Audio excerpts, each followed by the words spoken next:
Elle était partout, puis nulle part. Au début des années 2000, Alizée est impossible à éviter. À seulement 16 ans, elle débarque avec Moi Lolita et devient un phénomène mondial.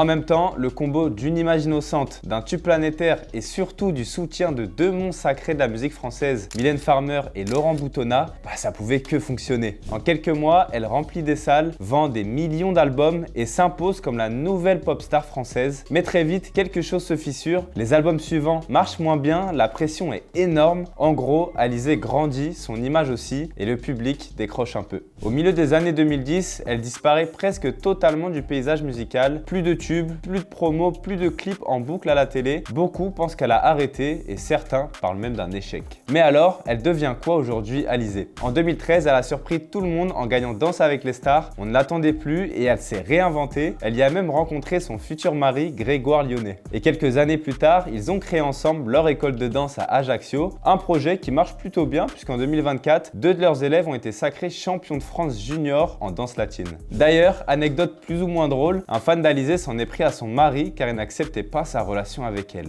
Heureusement, il n'y a eu aucune blessure. Bon, et en 2024, Alizée a teasé son grand retour sur scène. Elle a annoncé vouloir célébrer ses 25 ans de carrière avec plusieurs concerts en 2025 et 2026 en France dans plusieurs grandes villes différentes. Plusieurs dates sont déjà passées mais il en reste quelques-unes en 2026. Alors si tu comptes y aller, je pense qu'il va pas falloir tarder à prendre ses billets et surtout dis-le moi en commentaire.